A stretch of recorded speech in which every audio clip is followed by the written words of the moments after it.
Siamo qui con Laura Boillot, che è la campaign manager di INEW, la rete internazionale sulle armi esplosive. La ringraziamo per essere qui e per rispondere quindi alle nostre domande sulla dichiarazione politica internazionale sulle armi esplosive. Allora, Laura, la prima domanda è abbastanza comune. Perché decidere per una dichiarazione politica internazionale anziché un trattato che è un documento molto più legalmente vincolante? Well, our expectation is that an international political declaration can help to set a new set of international standards, and that these will help to promote good practice through the declaration's commitments, and they're ultimately aimed at reducing harm to civilians. And so, whilst it's not a legally binding commitment, it can still influence the behaviour of states and promote clear sets of practice and international standards that help to stigmatize harmful practice and also help to encourage states and others committed to reducing harm to civilians to speak up when explosive weapons with wide area effects are used in cities, towns, and other areas. So I think the political declaration will build on the basis provided by international law, and that includes human rights as well as international humanitarian law. But these reflect the minimum standards and behaviour for parties to conflict. And what a political declaration can do is help to provide direction for changes that are made at a national level through changes to operational policies and practice. Ok, quindi una dichiarazione politica internazionale è sicuramente importante, come è importante avere un'adesione quanto mai massiva a questa dichiarazione politica internazionale. Quello che però altrettanto importante sono i contenuti in questo documento. Ci puoi spiegare quali, secondo INEW, sono gli elementi imprescindibili per una dichiarazione che sia realmente efficace ed abbia un impatto positivo sulla vita dei civili coinvolti nei conflitti? Well, first of all, a political declaration should contain a clear acknowledgement of the problem that we're concerned about and describe this humanitarian issue and the harms that are caused to civilians. So it should recognise that a very high number of civilians are killed and injured each year. Many more suffer life-changing injuries and experience psychological harm from living through bombing. So it needs to recognise the harms caused. The central commitment, however, under a political declaration needs to be aimed at establishing a presumption against use of explosive weapons when they have wide area effects in populated areas. And that's when the weapons have large blast and fragmentation radius, or they're inaccurate and they spread munitions across a wider area. And there's some systems that are particularly prone to this, but it wouldn't be a blanket prohibition. It would be a requirement to avoid use of explosive weapons when they've got wide area effects in populated areas. And I think this is going to be the key commitment that will make the most difference to protecting civilians. But there will be other commitments that are needed in the political declaration as well, that are aimed at helping communities and individuals that are already affected.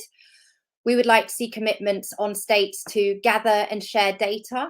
So both data on the weapons that are being used, but also on the impact on civilians. And that will help us as a community provide effective responses to people that are injured or harmed by the weapons. There should also be strong and clear commitments to provide assistance to victims. And that means the survivors themselves, but also the families of those killed and injured and affected communities more broadly. And the declaration can provide a framework for providing these sorts of responses. A political declaration should also provide a framework and build a community of practice towards establishing stronger civilian protection. So it should require states to meet on a regular basis to review progress, and particularly review implementation of the declaration's commitments, and encourage other states to join onto it as well.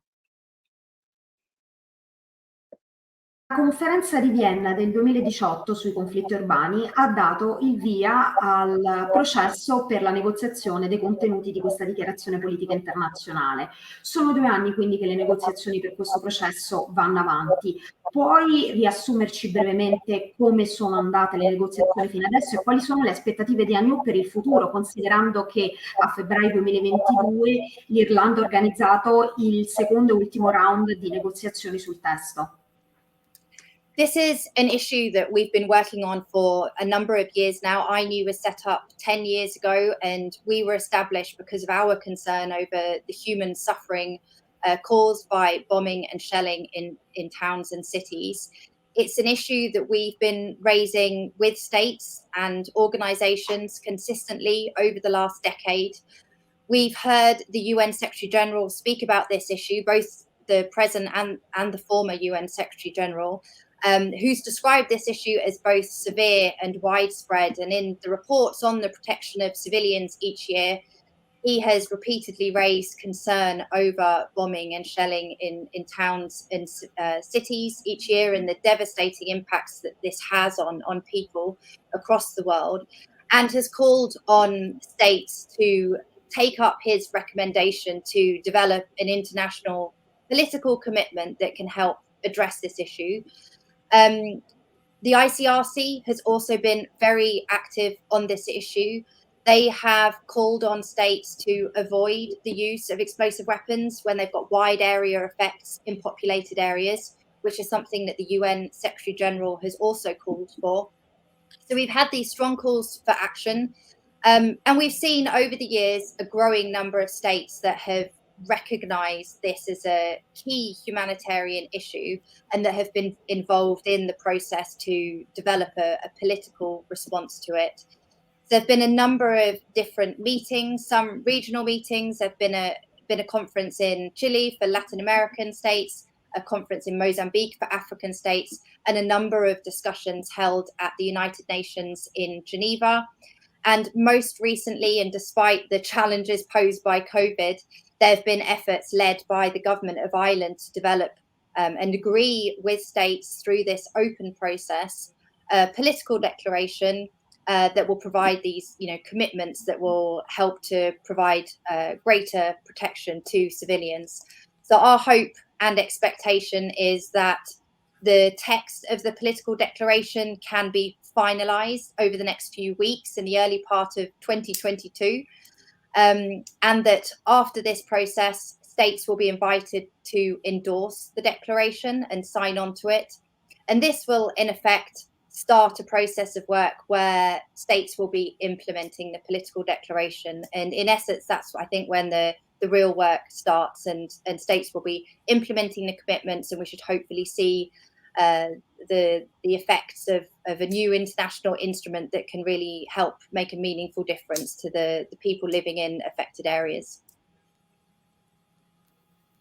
Ringraziamo Laura Boillot per aver partecipato e per averci spiegato qualcosa di più sulla dichiarazione politica internazionale e sul processo che sta portando all'adozione della stessa.